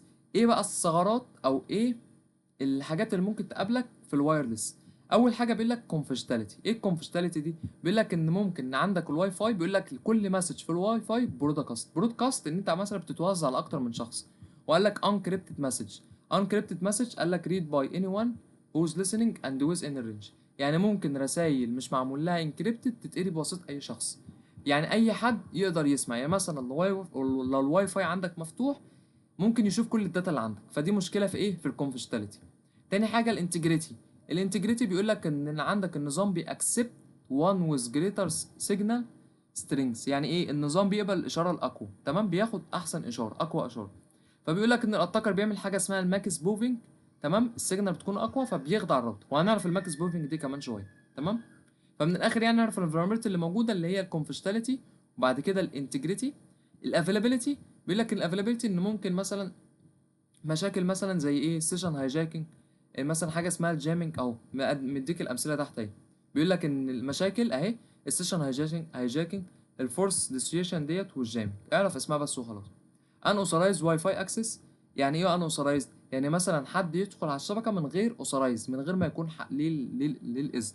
فهو بيقول لك لازم تعمل ايه؟ لازم تعمل انكريبشن اللي هو الكريبتوجرافي. بيقول لك بيكينج اب ذا بيكون اللي هو ايه؟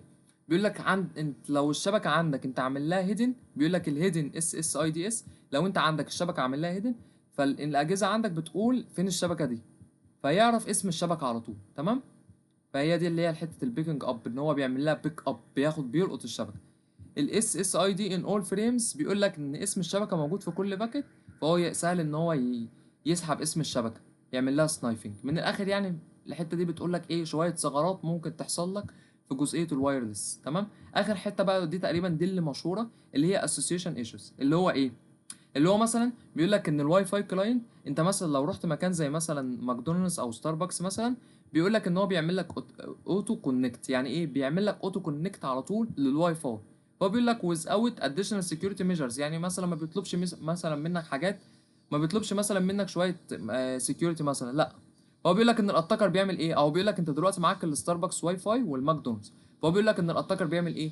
بيعمل نفس الاسم ويخلي الاجهزه التانية توصل بيه اللي هو الاجهزه اللي في نفس المكان، ويروح عامل لهم ايه؟ بيسبب لهم روج اكسس بوينت. روج اكسس بوينت دي ان هو بيسبب لهم، بيعمل لهم كونكتنج للروج اكسس بوينت اللي هو البتاع اللي هو عاملها. تمام، اللي هو الاسم اللي هو عمله ده. تمام، فمن الاخر يعني ان دي مشكله. تمام، فدي جزئيه اللي هي الفولنربيلتيز، ان انت اول حاجه عندك الكونفيدنشاليتي والانتجريتي والافيلابيلتي والان اوثرايز واي فاي اكسس وبيك اب ذا بيكون والاس اس اي دي ان اول فريمز والاسوسيشن ايشوز. تمام، بعد كده بقى نبدا بقى نخش على ايه؟ نبدا نخش في جزء جديد في المحاضره، وهو بيقول لك عن النتورك موديل. بيفكرك باللي كان عندنا في شبكات. تمام، بيقول لك ان عندك الاوزي موديل ان هي من 7 لايرز، تبدا بالفيزيكال، بعد كده الداتا لينك، بعد كده النتورك، بعد كده الترانسبورت، بعد كده السيشن، برزنتيشن وابلكيشن. بيقول لك ان التي سي بي انت بتضم الثلاثه دول في الابلكيشن، وعندك الترانسبورت اهي، وعندك النتورك، وتضم الاثنين دول في النتورك. وبعد كده هنا التيبل ده، يعني التيبل ده بيعرفك ايه؟ بيقول لك مثلا انا عندي مثلا اللي هم الابلكيشن والبرزنتيشن والسيشن فيهم شويه vulnerabilities، يعني شويه ثغرات. ايه الثغرات دي؟ ان ممكن مثلا الابلكيشن يحصل له فلو، ان الابلكيشن بتاعك يقع، ممكن مثلا يحصل سوفت وير باجز، يحصل باجز في السوفت وير. فاشهر الاتاكس ان هو مثلا اللي احنا كنا خدناه في المحاضره اللي هي اخر محاضره رقم 4، اللي هو الماليشيوس كود او التروجان هورس او البافر اوفر فلو. تمام، دوت اللي هو الجزء الاولاني اللي هو بتاع الابلكيشن. فاقول لك الفولنربيلتي والكومن اتاكس. طب الترانسبورت، قال لك الترانسبورت ان ممكن الفولنربيلتيز اللي تحصل مثلا الانكمبليت تي سي بي، الهاند تشيك. وهنعرف الهاند تشيك دي تقريبا هتبقى اخر سلايد في المحاضره. حاجه اسمها الاس واي ان فلادز اهي مكتوبه هنا اهي، ان الاتاك المشهور اسمه اس واي ان فلادز، وهنعرفه بالتفصيل فكمان شويه. تمام.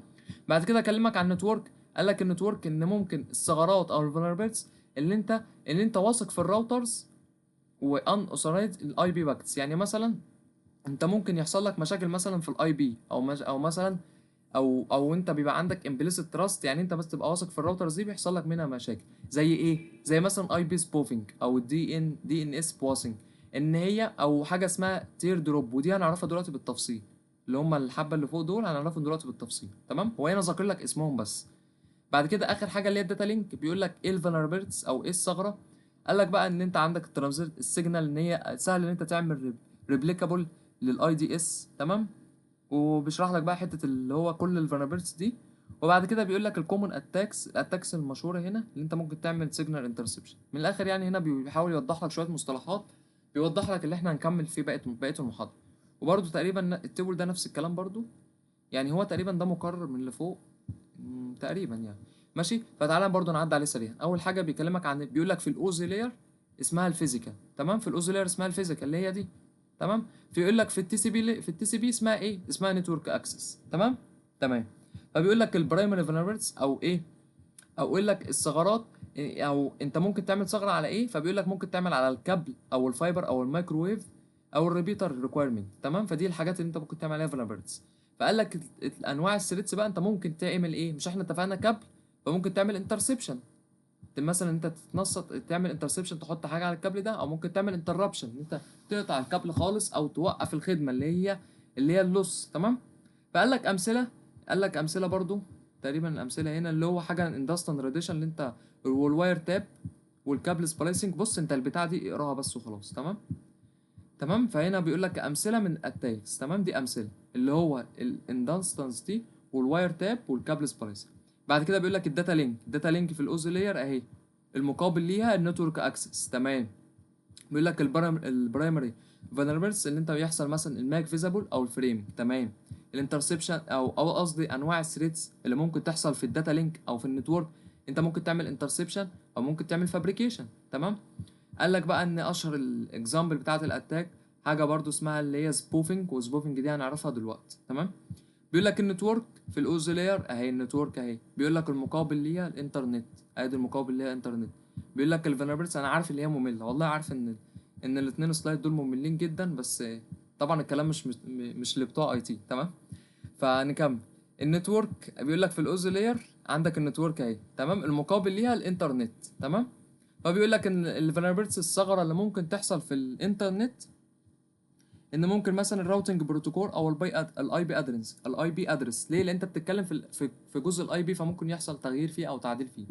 برضه انواع الثريتس ممكن يحصل انتربشن او موديفيكيشن. برضه هنا نفس الكلام، اكزامبل اوف الاتاك نفس الكلام برضه، اي بي سبوفنج تغير الاي بي، ودي هنعرفها دلوقتي. دي ان اس سبوفنج يوديك لمكان تاني، او راوتنج سبوفنج. تمام. وبعد كده بيكلمك عن الترانسبورت لاير. الترانسبورت هي الترانسبورت اهي، ادي الترانسبورت هي الترانسبورت. تمام. بعد كده بيقول لك البرايمري فاريبلز ان هو ممكن يحصل اللي هي السync اللي احنا اتكلمنا عنها، اللي هي بتاعت 3 واي هاند تشيك، اللي هو يعمل سينك بعد كده سينك اك بعد كده يعمل في الاخر اك، هنعرفها في الاخر بالتفصيل. تمام. بعد كده بيقول لك ان ممكن انواع الثريتس بقى الانترسبشن، الانتربشن والانترسبشن. تمام. وهنا بيكلمك برضو على نفس الحاجه اللي هي بيقول لك بورت سكاننج، وبيقول لك دانيال اوف سيرفيس. تمام. اخر حاجه بقى بيكلمك عليها اللي هي الابلكيشن والبرزنتيشن والسيشن اهي، ابلكيشن وبرزنتيشن والسيشن. وبعد كده مقابل ليها الابلكيشن. تمام. فبيقول لك البرايمري فولنربيلتيز ان هو يحصل اوثنتيكيشن او السوفت وير باجز. فبيقول لك ايه انواع التهديدات؟ الفابريكيشن او الموديفيكيشن. طب بيقول لك امثله على الاتاكس المختلفه. بيقول لك كوكس هايجاكينج اللي احنا لسه متكلمين عليها، او الريبلاي اتاك، او المالوير، او التروجن. تمام، هو نفس الكلام هنا اهو. وخلاصه الاثنين سلايد دوت عشان بس ما تحسش ان الدنيا صعبه. هو الاثنين سلايد دول يعني اعرفهم بس، مجرد ان انت عرفتهم يعني سمعتهم مني مره، واقراهم مره كمان، واعرف بس ان مثلا كل واحده الفولنربيلتيز والكومن اتاكس. وبرده هنا نفس الكلام. نخش بقى على الجزء المهم اللي هو من اول هنا، يعني من اول هنا بقى ده اهم حاجه في المحاضره واللي هو متوقع يجي منه في الامتحان كتير يعني. تمام، ده اللي فوق برده مهم برده. تمام، بيكلمك عن حاجه اسمها الدانيال اوف سيرفيس. ايه الدانيال اوف سيرفيس دي، او الدوس، او الدي او اس؟ قال لك الدانيال اوف سيرفيس دي attempt to defeat system availability.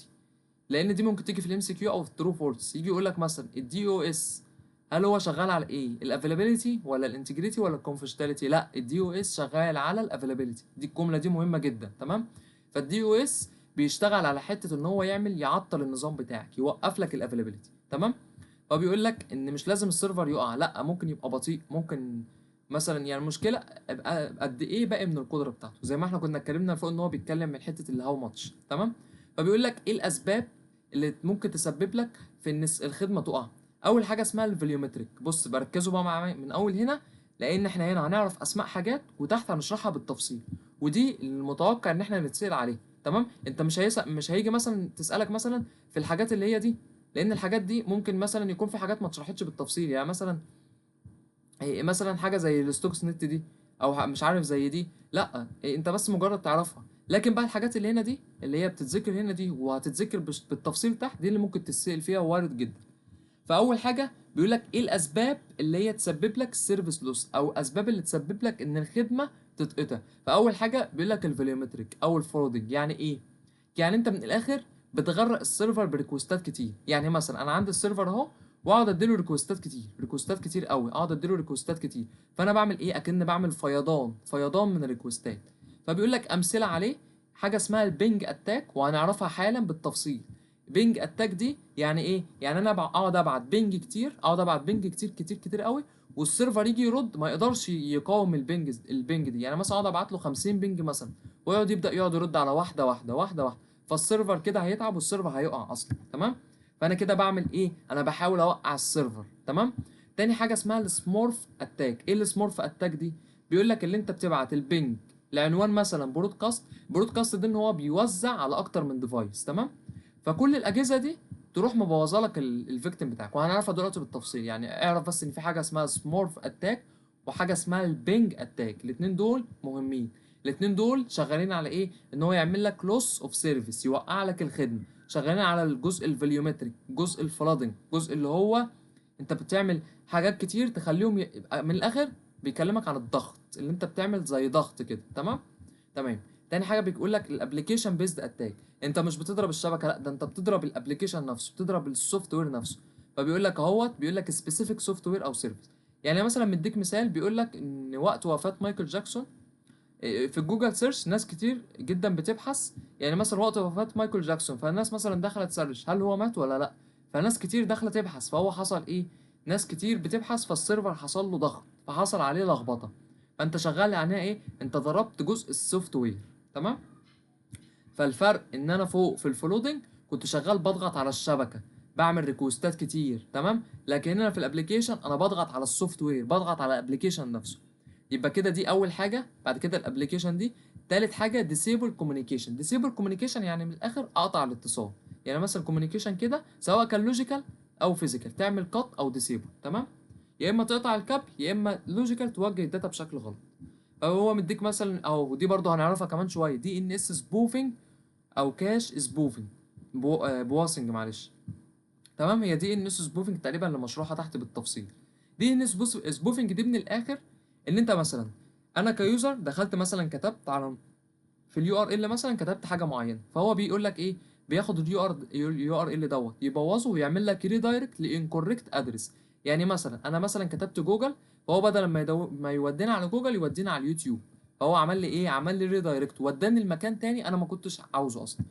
اخر حاجه بيقول لك هاردوير او سوفت وير فيلير. يعني مش لازم المشكله تيجي من هاكر، لا، المشكله ممكن تيجي من الهاردوير او السوفت وير نفسه. يعني مثلا السيرفر يقع، الراوتر يبوظ، يحصل بج، فهو بيقول لك ان هي ايه سبورتك اند unpredictable. يعني ايه؟ يعني هي بتحصل فجأة وبدون انذار. تمام. فمن الاخر عشان ايه يعني كده فاضل كام؟ فاضل تقريبا بالظبط 4 سلايد. قبل الاربعه سلايد دول انا عايز بس نقول احنا وصلنا فين. احنا بص عملنا ريكاب لحد البورت سكان. عرفنا ايه؟ عرفنا الاوفاليوشن، عرفنا الدبليو اي بي والدبليو بي اي. تمام، دول عرفناهم. بعد كده عرفنا شويه الثغرات اللي هنا دول. تمام. بعد كده قلنا الاتنين سلايد دول حاول تبص عليهم وهما بيمهدوا لك لبقيه المحاضره. يعني ايه؟ بيعمل لك زي ريكاب كده، بيفرش لك الارضيه بتاعت بقيه المحاضره. بيقول لك انا كان عندي حاجه اسمها الاوزولير وعندي حاجه اسمها التي سي بي، فبيفكرك بيهم. فبيقول لك ان مثلا كل واحده ليها شويه فولنربيلتيز، ليها شويه ثغرات وامثله على الاتاكس. فانت الامثله الاتاكس اللي اتذكرت هنا فهي اللي اتذكرت في المحاضره هي اللي عليك بس. تمام. انواع الثريتس المختلفه برضو هنا قالها لك. بعد كده اتكلمنا عن الدانيال اوف سيرفيس. الدانيال اوف سيرفيس اللي هو بيهاجم الافيلابيلتي. انا بهاجم الافيلابيلتي. عرفنا اسباب او إيه اللي بيخلي ان السيرفر يقع او يحصل مثلا لوس في السيرفيس. تمام. فاول حاجه اتكلمنا عنها اللي هي الحاجه اللي هي البوينت الاولاني، حاجه بتمثل الضغط او حاجه اللي هي بتعمل فلودنج. فعرفنا نوعين وهنتكلم عنهم دلوقتي حالا، البينج اتاك والسمورف اتاك. وحاجه تانية بتتكلم عن الابليكيشن اللي انت بتهاجم السوفت وير نفسه، زي المثال المشهور بتاع مايكل جاكسون. تالت حاجه اللي انت بتعمل ديسيبل للكوميونيكيشن. يعني ايه؟ انا بقطع الكوميونيكيشن. يعني مثلا في كوميونيكيشن كده فانا قطعت الكوميونيكيشن بالنص كده. تمام. فانا كده عملت او بعمل لك مثلا حاجه عن طريق اللوجيكال، اللي انا مثلا انت تدخل عنوان معين فانا اوديك لعنوان تاني. دي حاجه اسمها دي ان اس سبوفنج. او اخر حاجه هاردوير او سوفت وير فيلير، اللي انت مثلا يحصل عندك حاجه اسمها سبورتك او انبريدكتابل، يعني حاجه بتحصل فجاه من غير ما انت تكون عارف. تمام. نبدا بقى واحده واحده بسم الله كده. نبدا بقى نشوف كل نوع احنا اتكلمنا عنه لان ده مهم جدا. اول حاجه اللي هي ايه؟ اللي هي البينج فلوت اتاك. ايه البينج فلوت اتاك دي؟ بص البينج فلوت اتاك كل الفكره اللي انت بيبقى عندك ادي الاتاكر اهو. ادي الاتاكر اهو. تمام.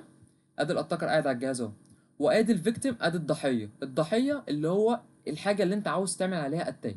هو بيقول لك ايه؟ شايف هو باعت كام بينج؟ يعني شايف هو باعت كام بينج؟ يعني مثلا 3 3 6 9، باعت 9 بينج مره واحده. شايف؟ يجي دوت بقى يعمل له ريبلاي، يقعد بقى يرد على كل واحد، يعمل له ريبلاي يعمل له ريبلاي. وهو اصلا هو هنا اصلا بيفهمك يعني ايه بينج. فقال لك البينج بيقول له هل انت موجود؟ فبيتشيك هل هو موجود ولا لا. فاول ستيب او بيقول لك الاتاكر بيبعت بينج ريكويست، بيبعت ريكويست كتير قوي جدا. تاني حاجه السيرفر يقعد يرد على كل واحده بقى، يقعد يعمل ريبلاي على كل واحده. تمام. فالسيرفر بيتعب فيبقى بطيء او يقع. فبيقول لك ان في حالتين. الحاله الاولانيه ان الاتاكر عنده جريتر باندويتس. يعني ايه؟ يعني الهاكر بيغرق السيرفر، بيغرقه بشويه بنجات، بيقعد يحط بنج بنج بنج بنج. فكده عمل له ايه؟ عمل له اتاكر، عمل له باندويتس، كتر البنجات. طب الحاله التانيه ان هو بيبعت بنج عاديه اهو. بيقول لك فيكتيم باندويتس. يعني ايه؟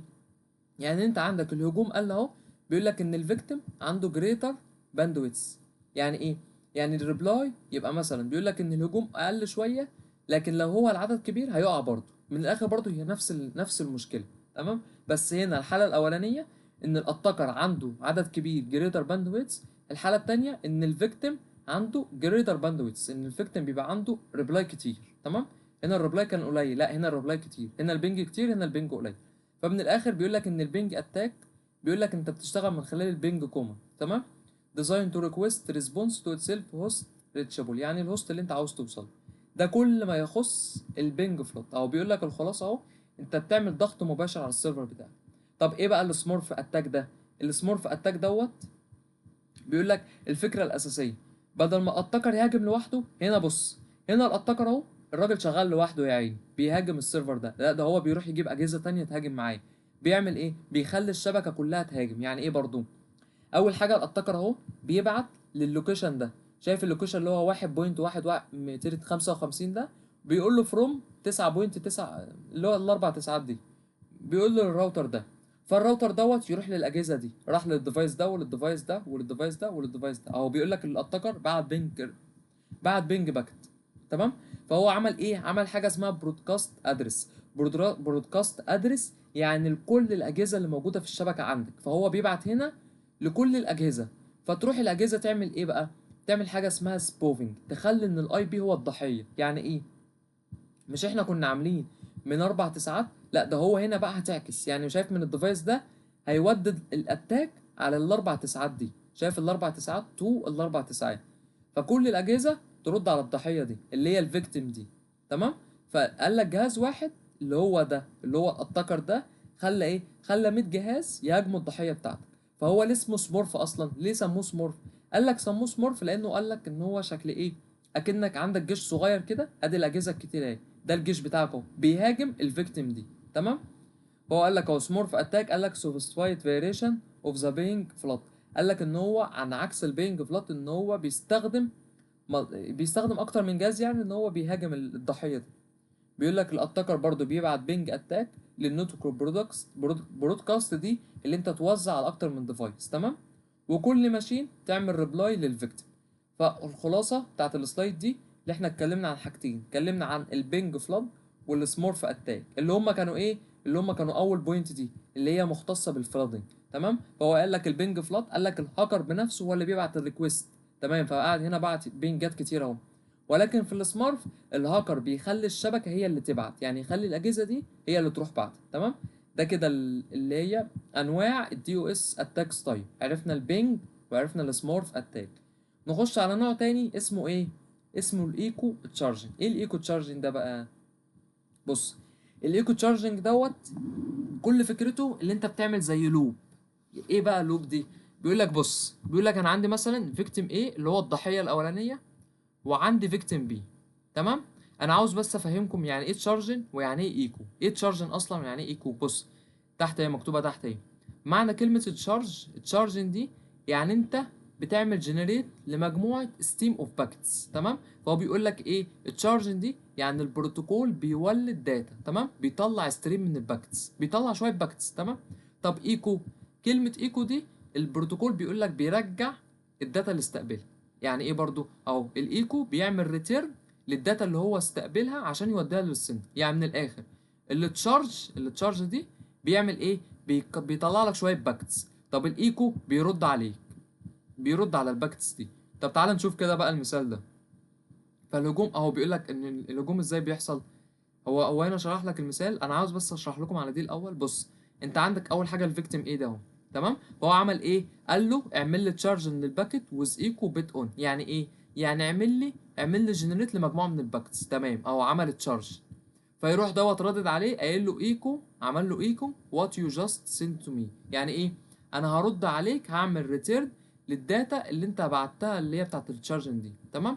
ف ثواني، هو مالها ضلمت ليه؟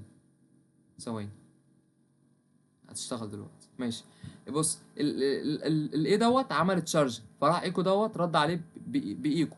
يروح عامل ده عليه تشارج، ده يرد عليه بايكو، ده يعمل عليه تشارج، ده يرد عليه ايكو، يقعد يعمل هنا تشارج ايكو تشارج ايكو، يقعد يمشي بقى في انفينيت لوب. تعالى برضه نفهمها هنا اهي.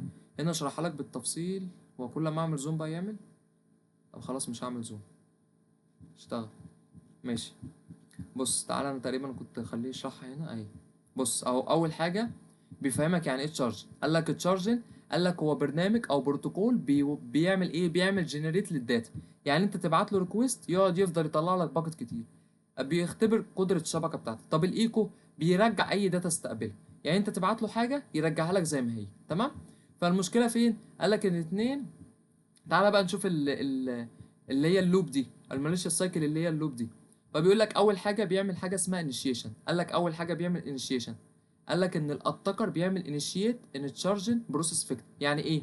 يعني اول حاجه الفيكتيم ايه بتشغل التشارجن، يبقى ايه هو اللي هيعمل التشارج. تمام. دي اول حاجه اللي هي الانيشيشن. تمام. تاني حاجه السبوفنج دي بيقول لك ان الهاكر بيعمل ايه؟ بيقول لك ان البيانات اللي طالعه من ايه تروح لبي ومعاها ايكو اهو. بيقول لك ان البيانات او جنريت ان الداتا تروح لبي ومعاها ايكو اهو. ادي الداتا اللي طالعه اهي، مش شايف في ويز ايكو اهي. فبيقول لك ان نطلع من ايه؟ يروح لبي ومعاه ايكو. بعد كده بقى يعمل لك ايه؟ قال لك ايه؟ الفيكتيم يبدا يولد باكيتس كتير يبعتها للبي. بعد كده بي يشوفها، بعد كده يقول له لازم ارجعها. يبدا بقى ايه يستقبل من بي، يقعد يعمل بقى اهي. ادي انفينيت لوب اهي، واحد يبعت ويرد، يبعت ويرد، يبعت ويرد، يبعت ويرد. بيقول لك من الاخر، بيقول لك بيشبهها اكن اتنين بيلعبوا تنس. واحد ايه يرمي الكوره وبيرجعها، ايه يرمي الكوره وبيرجعها. مفيش نهايه، ايه انفاينيت لوب وخلاص. تمام. فدي كل المشكله بتاعت ايه؟ بتاعت الايكو تشارج دوت نوع اللي هو الدي او اس اتاك. تمام. تمام. احنا عدينا الساعة فحاول انجز شوية. تمام. بعد كده بقى دخلنا على حاجة اسمها تير دروب اتاك. ايه التير دروب اتاك دوت؟ بيقول لك انت بتلعب في تقسيم الباكت، اللي هو ايه؟ بيقول لك انت الداتا عندك لما تبقى كبيرة بتقسمها لمجموعة من الفريجمنت. يعني مثلا انا عندي الباكت اهي، فقسمتها لفريجمنت واحد وفريجمنت اتنين وفريجمنت تلاتة وهكذا. كل فريجمنت بيبقى ليها اوفست، يعني مثلا فريجمنت دي مكانها هنا، فريجمنت دي مكانها هنا، وهكذا كل واحدة ليها مكان. فبيقول لك ايه بقى؟ بيقول لك ان انت عندك ان الهتكر بيخلي الفريجمنت دي اوفرلابنج، يعني بيركب الفريجمنت دي على بعض، بيعمل اوفرلابنج للفريجمنت. تمام. ثواني اجيب تمام. دي كل حاجه بتاعت فريجما هشرحها تاني بالتفصيل دلوقتي. اللي هي اللي على اليمين دي اللي هي الدي ان اس سبوفنج دي، اللي احنا كنا اتكلمنا عنها من شويه، اللي انت دخلت على اليو ار ال مثلا مايكروسوفت. تمام. فانا مثلا دخلت على اليو ار ال مثلا www.microsoft.com. فالهاكر بيعمل ايه بقى؟ بيعمل ايه؟ بيبدل، يديك بدل الاي الحقيقي يديك اي دي مزيف او يديك فيك، فيوديك للموقع ان هو يكون فيك. ده كل حاجه تخص الدي ان اس سبوفنج. تمام. نشوف بقى تمام. مفيش هنا. ماشي. يبقى التير دروب دي اللي احنا اتكلمنا عنها، ان هو المشكله اللي انت بتعمل ايه في الاي بي فريجمنت، ان انت الاتاكر بيعمل اوفرلابنج للفريجمنت. تمام. ان هو بيتم اللي هي الجزئيه بتاعه الفريجمنت دي. تمام. بيخلي الفريجمنت يخليها معموله على بعض، يعني مثلا عندك البايت من 0 ل 50، لا يخليها من 30 ل 80، يحصل ما بينهم تداخل. فالسيرفر يجي يحاول يعيد تجميعهم من تاني، فيحصل ايه بقى؟ يحصل له لخبطه، يحصل له كراش، يبوظ من الاخر. يعني المشكله دي خاصه بالفريجمنت. الدي ان اس سبوفنج. تمام. الدي ان اس سبوفنج اللي انت لما تدخل يو ار ال يوديك لمكان تاني، نفس الكلام. تمام. اخر حاجه بقى نتكلم عنها حاجه اسمها الدي دي او اس. ايه الدي دي او اس ده؟ ديستريبيوتد دانيال اوف سيرفيس.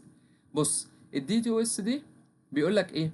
بيقول لك الدي دي او اس دي بدل جهاز واحد يبقى عندك الاف الاجهزه. يعني الدي او اس بيبقى شغال على جهاز واحد اللي هو الدانيال اوف سيرفيس، ده النوع الطبيعي اللي احنا عارفينه. ولكن الدي دي او اس ده بيبقى شغال على اكتر من جهاز. طب تعالى كده نشوف الرسمه دي ايه شرحها. اول حاجه بيقول لك ان انت مثلا عندك الهاكر او ده التروجان هورس لو فاكرينه، او الفيروس، بيعمل ايه؟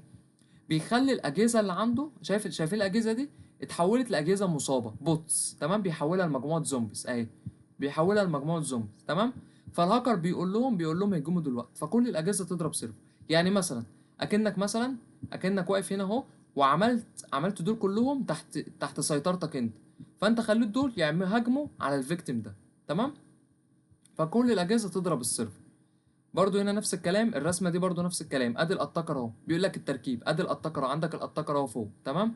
وبعد كده بيقول لك ده الشخص اللي بيخطط، الراجل اللي هو قاعد بيخطط، اللي هو الراجل ده. تمام. شايفين ده؟ هو ده الاتاكر. بعد كده عنده الماستر. ايه الماستر نودز بقى دوت؟ اللي هو ما بين الهاكر والبوتس. تمام. اللي هو الماستر نود اللي في النص هنا. بعد كده بقى عندك ايه؟ السي اند سي اللي هو الكوماند اند كنترول، اللي هو السيرفر اللي بيدي اوامر. بعد كده البوتس او الزومبي اللي هي الاجهزه المصابه اللي بتهاجم، اللي هي شايفين الاجهزه دي؟ شايفين الاجهزه دي الاجهزه اللي بتهاجم هنا. تمام. فدي كل الفكره. عندك الاتاكر، عندك الماستر، بعد كده السي اند سي والبوتس والفيكتور. تمام. وبرده تقريبا كان في شرح هنا بالتفصيل اهو. اول حاجه اول حاجه ان هو بيعمل ايه؟ بيجند. الكلمه دي معناها ايه؟ كونسكريبت دي معناها يجند ايه؟ كومبرومايز ماشينز. يعني ايه؟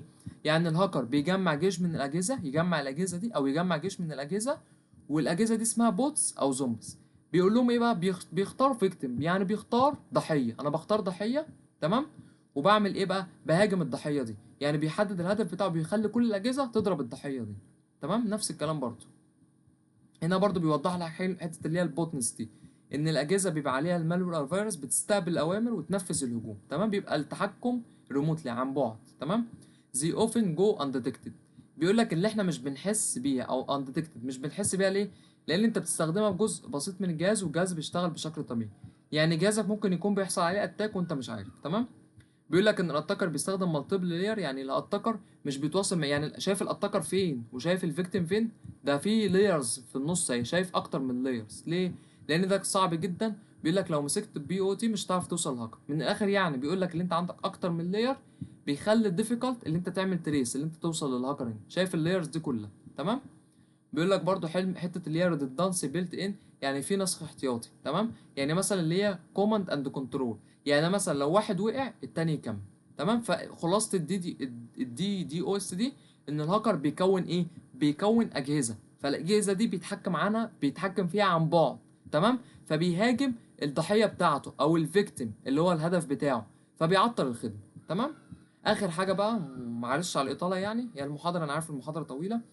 اخر حاجه هنتكلم عن حاجه اسمها الاس واي ان فلوت اتاك. ايه الاس واي ان فلوت اتاك دوت؟ بص، هو نفتكر سريعا، لو تفتكروا في الشبكات ال3 واي هاند تشيك، ال3 واي هاند تشيك ديت اللي انت كان بيبقى عندك كلاينت وعندك السيرفر.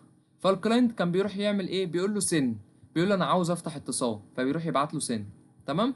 يروح السيرفر يرد عليه يقول له ايه؟ يقول له سن اك، يعني ماشي انا موافق. بعد كده الكلاينت يقول له اك، يقول له تمام، تم الاتصال، تمام؟ تعالى بقى نشوف ايه اللي بيحصل. قال لك السن فلوت ده بيحصل فين؟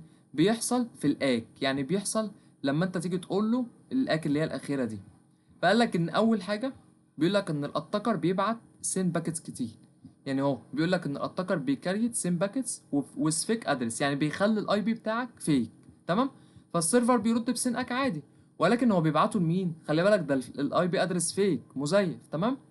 فما فيش حد هيرد عليه، فالسيرفر يفضل مستني ومش عارف ايه، وفي الاخر يحصل عندك مشكله. فالهاكر يقعد يملاها اهو، شايف المشكله دي؟ ان هو ما فيش حد هنا، علامات استفهام كتير اهو، فما فيش مكان لعملاء حقيقيين، تمام؟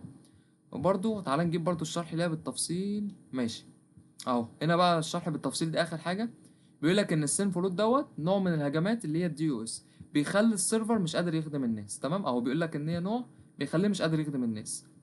هو بيقول لك ماشي، بيشرح لك هنا ال 3 هاند تشيك، تمام؟ لسه قايلينها، تمام؟